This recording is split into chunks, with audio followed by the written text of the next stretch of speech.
नमस्कार दोस्तों। अगर आपने ये 8 बातें सीख लिया तो आपकी जिंदगी पूरी तरह से बदल जाएगी दोस्तों। एक गुरु समुद्र किनारे अपना आश्रम बनाकर रहते थे।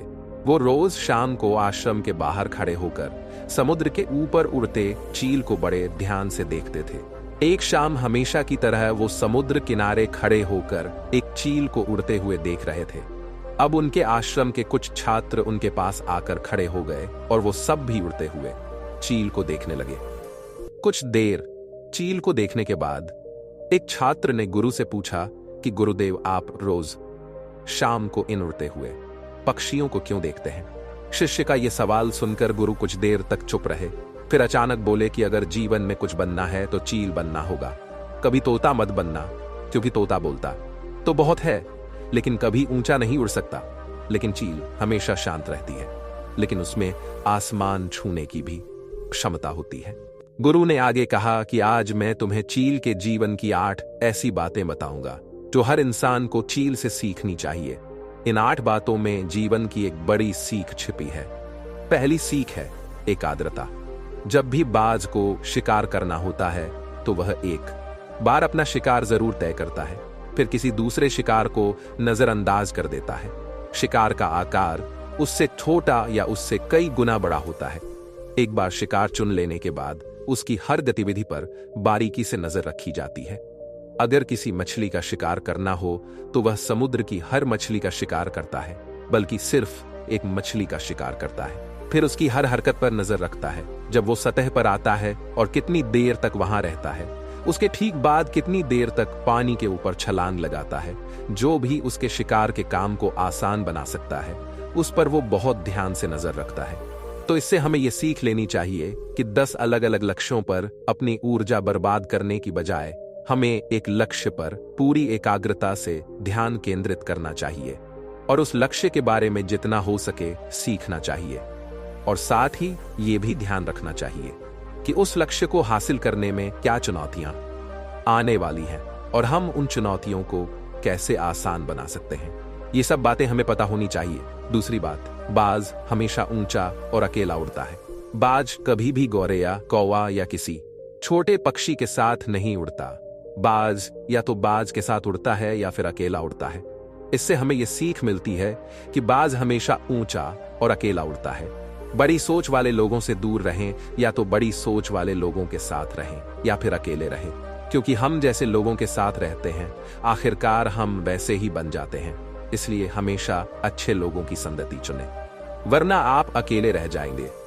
क्योंकि यही वो समय होता है जब हम खुद को बेहतर तरीके से जान पाते हैं। तीसरा सबक, अपनी सीमाओं से ऊपर उठो। जब भी मौसम खराब होता है या बारिश या तूफान आता है तो हर पक्षी अपने घोंसले की ओर उड़ता है और छिपने के लिए जगह ढूंढता है, पर बाज ऐसा कुछ नहीं करता। वो खुद की सीमाएं तोड़कर बादलों से ऊपर उड़ने की कोशिश करता है। हवाएं उसे थपथपाती हैं, उसके पंख भारी हो जाते हैं, पानी और धूल की वजह से उसे कुछ दिखाई नहीं देता, लेकिन फिर भी वो आसमान की तरफ उड़ता रहता है और आखिर में बादलों से ऊपर उठ जाता है और तब तक वहीं उड़ता रहता है जब तक मौसम नहीं बदल जाता। बाज अपनी सीमाएं इसलिए तोड़ पाता है क्योंकि मुसीबत आने पर वो घबराता नहीं, उससे डरता नहीं, उससे भागने की कोशिश नहीं करता, बल्कि सकारात्मक सोच के साथ उसका सामना करता है। इससे हमें यह सीख मिलती है कि जब भी जीवन में कोई परेशानी आए तो हमें उससे भागना नहीं चाहिए, उनसे बचने की कोशिश नहीं करनी चाहिए, बल्कि अपनी आंखों से समस्या का सामना करना चाहिए और उसका तब तक सामना करना चाहिए जब तक वो समस्या पूरी तरह से खत्म ना हो जाए। और ये तभी संभव है जब इंसान सकारात्मक सोच और सकारात्मक नजरिए से समस्या का समाधान करे। चौथी सीख, अपने कंफर्ट जोन से बाहर निकले। बाज कभी भी अपने घोंसले में घास के नरम तिनके नहीं रखता और जो तिनके नरम हो जाते हैं उन्हें वो बाहर फेंक देता है। वो ऐसा इसलिए करता है क्योंकि उसे घोंसले से बाहर आकर शिकार करने का जुनून होता है और उसके बच्चे आलसी नहीं बनते। वे लगातार घोंसले से बाहर निकलने के बारे में सोचते रहते हैं, उड़ने की कोशिश करते रहते हैं और जल्द से जल्द खुद को बचाना सीखते हैं। इसीलिए वे ऐसा नहीं होने देते। एंडर घास एक दिन घुटनों के बल पर रहती है, लेकिन दूसरी तरफ हम इंसान हैं जो बड़े लक्ष्य हासिल करना चाहते हैं, लेकिन हम अपना आराम भी नहीं छोड़ना चाहते। हम अपने जीवन को और भी आरामदायक चीजों से भरने की हर दिन पूरी कोशिश करते हैं। हम अपने जीवन को और अधिक आरामदायक बनाने के लिए सब कुछ करते हैं। हम आराम को महत्व देते हैं। तो जीवन में यह घटना हमें एक सबक देती है कि अपने आराम को छोड़ो, क्योंकि जहां आराम है वहां विकास नहीं है। अपने आप को हर दिन थोड़ा कठिन समय से गुजरने दो, क्योंकि यही हमें मजबूत बनाता है और जीवन में आगे बढ़ाता है। छठी सीख, चील कभी भी मरा हुआ शिकार नहीं खाती, यह हमेशा जीवित शिकार का शिकार करती है। इससे हमें यह सीख मिलती है कि हमें कभी भी अतीत में नहीं जीना चाहिए। किसी को भी अपनी पिछली सफलताओं और असफलताओं को अपने दिमाग में नहीं रखना चाहिए। हमारा अतीत मर चुका है, अब ये कभी वापस नहीं आएगा। इसलिए अपने सड़े हुए अतीत के विचारों पर ध्यान न दें और अपने आने वाले नए जीवन पर ध्यान केंद्रित करें। अपनी पुरानी यादों को छोड़ दें जो आपको परेशान करती हैं, क्योंकि वे अतीत हैं जो अतीत में है। इसे वर्तमान में लाएं, क्योंकि एक बार आपका अतीत आपके वर्तमान में आ गया तो आपका अतीत आपको कभी वर्तमान में जीने नहीं देगा। आपके साथ आपके अतीत में चाहे कितना भी बुरा क्यों न हुआ हो, वह मर चुका है। इसलिए उस बाज की तरह बनो जो कभी भी मृत चीजों को नहीं खाता। सातवीं सीख, अकेले चलने का साहस। बाज हमेशा अकेला ही शिकार करता है। शायद वह भी जानता है कि भीड़ साहस तो देती है, लेकिन हमारा साहस छीन लेती है। अपने लक्ष्य के लिए अकेले निकलने वाले से ज्यादा साहस शायद ही कोई हो। बाज कभी दूसरे बाज की मदद नहीं लेता और कभी किसी की मदद नहीं करता, यहां तक कि अपने बच्चे की भी नहीं। जंगल का राजा शेर भी झुंड में शिकार करता हुआ देखा जा सकता है, लेकिन बाज नहीं। यही वजह है कि उसमें इतना साहस है कि वह जल, थल और नभ में शिकार कर सकता है और अपना परचम लहरा सकता है। तो इससे हमें सीख मिलती है कि अपने लक्ष्य को पाने के लिए कभी भी अकेले चलने से न डरें। अगर बुद्ध अकेले चलने से डरते तो दुनिया को ध्यान और शांति का पाठ कौन पढ़ाता। आठवां और सबसे महत्वपूर्ण पाठ है दर्द से भागना नहीं। बाज लगभग 70 साल तक जीता है, लेकिन 40 साल में ही उसका शरीर बूढ़ा हो जाता है। उसके शरीर में नाखून चुभ जाते हैं, पैर और पंख उसके शरीर में फंस जाते हैं, चोंच मुड़ जाती है, शरीर भर जाता है। ऐसे में शिकार उड़ने की स्थिति में भी नहीं रहता। अब उसके पास दो ही विकल्प हैं।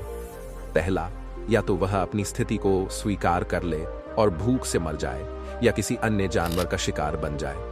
दूसरा विकल्प यह है कि वह 6 महीने की बहुत ही दर्दनाक प्रक्रिया से गुजरता है और अपने आप को फिर से मजबूत बनाता है। लेकिन बाज तो बाज है, वह दूसरा विकल्प चुनता है। इसके लिए वह खुद को एक बहुत ऊंचे और एकांत पहाड़ पर ले जाता है, जहां वह सबसे पहले अपने विचारों से अपने सारे पंख काटकर फेंक देता है। फिर चट्टान को लात मारकर अपने पंजे तोड़ लेता है। फिर उसी चट्टान पर अपनी चोंच मारता है और इस लहूलुहान अवस्था में वह खुद को अन्य जानवरों से छुपा लेता है। अगले 6 महीने तक वह ऐसी ही दर्दनाक स्थिति से गुजरता है और नई चोंच, नए पंख और नए पंजे उगने का इंतजार करता है। 6 महीने की इस दर्दनाक अवधि के बाद जब उसके पंजे उग आते हैं, लेकिन नए पंख और नई चोंच आ जाती है, तो वह अपना नया जीवन शुरू करता है और शिकार करने निकल जाता है और अगले 30 सालों तक फिर से राज करता है। इससे हमें यह शिक्षा मिलती है कि जब समय आता है तो हमें कुछ नया पाने के लिए अपनी कुछ पुरानी आदतें छोड़नी ही पड़ती हैं, चाहे उसे छोड़ना कितना ही कठिन क्यों ना हो, चाहे यह प्रक्रिया कितनी ही कष्टदायक क्यों ना हो। जो चीजें हमें बोझ बनाती हैं, जो हमें रोकती हैं, जिनका हमारे जीवन में कोई उपयोग नहीं है, उन्हें छोड़ देना ही बेहतर है। गुरु ने आगे कहा कि ये थीं बाज से सीखने लायक 8 बातें जो जीवन भर आपके काम आएंगी। शिष्यों ने कहा कि गुरुवर, हमने कभी नहीं सोचा था कि बाज जैसा कोई पक्षी भी हो सकता है और इतना कुछ सीख सकता है। इसके बाद सभी शिष्यों ने साधु का धन्यवाद किया और अपने काम पर वापस चले गए। दोस्तों, उम्मीद करता हूं कि आपको इस कहानी से बहुत कुछ सीखने को मिला होगा और आपको यह कहानी पसंद भी आई होगी। अगर पसंद आई हो तो वीडियो को लाइक करें और चैनल को सब्सक्राइब करें।